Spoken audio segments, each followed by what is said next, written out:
7:43 on your Tuesday morning. Thanks for waking up with BT.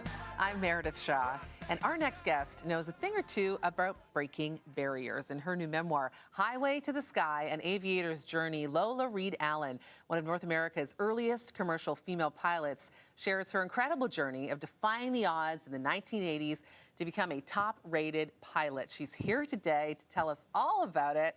Hello, Lola. Welcome to the show. Well, Meredith, thank you so much for having me here. I'm thrilled. Well, it's wonderful to have you here and really highlight your story because, you know, when we get to speak to women who have broken barriers in the way you have, it's a really special experience for all of us. So thank you. And thank you for writing the book. Well, thank you. It was harder than flying. Was it really?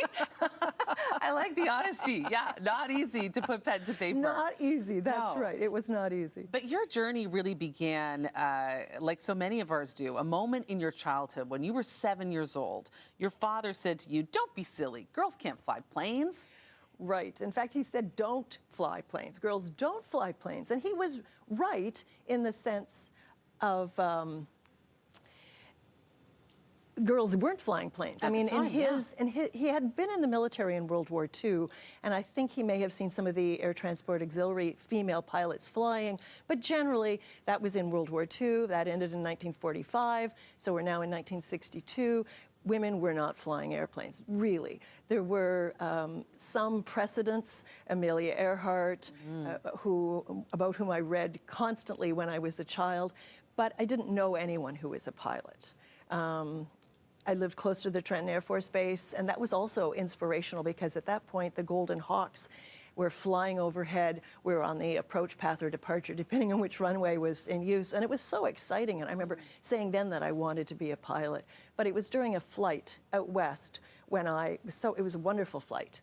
And for me, anyway, it was August, and it was a turboprop, and so we were flying more or less around the thunderstorms out to Regina, which, by the way, it took 2 flights to get there in those days. Okay. Well, we have some improvements now. Yeah, we can go direct to Regina. Yeah, exactly. And my mother was really nervous, and it was bumpy and So you were a passenger on this flight? Oh, yes, definitely. Okay, yes, definitely. I was 7 years old. A passenger on the flight, bumpy. I was having a great time. It was like flying, or like being on a ride at the fair, which was great fun. And there weren't many restrictions on rides at the fair then, so I could go on all the big ones as long as my dad accompanied me. Yeah. And so Mom was chain smoking and because you could do that on planes then. This is in the 80s. And I said, yes, I want to be a pilot when I grew up. And he said it then too. Don't be silly, girls. Don't fly. So how do you take that moment of you can't do this and turn it into you can? Because I know, you know, in your book, you do go through some bullying and some harassment that, you know, unfortunately, when you're breaking glass ceilings, that sort of comes par for the course, right? Right. Well, bullying was at home and at work too, but primarily at home. In the sense of once we had a child, he seemed to really change, and I guess he had something to lose, and he didn't want to lose me, so he was very threatening, and he knew our marriage was disintegrating.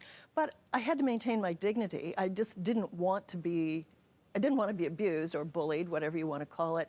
I wanted to have the freedom that I had before marriage, and ideally, I would have liked to have that freedom with my husband, who was a great guy and was this full of joie de vivre before we got married, and then turned into sort of Jekyll and Hyde. But I just had to do it. Once I took that flight, he actually encouraged me. That was the amazing thing. By the age of 24, when I took my first flying lesson, the same age as Amelia Earhart, he booked the flights for both of us, the lessons for both of us. And he was really encouraging until he realized he might lose me after all. Yeah. And once I got my private license, there was no stopping me. It was just so great. So we only have 30 seconds left with you, unfortunately. I mean, this is a story to really hold. So thank you for being here today, and hopefully we can continue this in another way. But what would you say to women who are facing that kind of decision that you had to take? Like, am I going to do this with my life, or am I going to kind of sit back?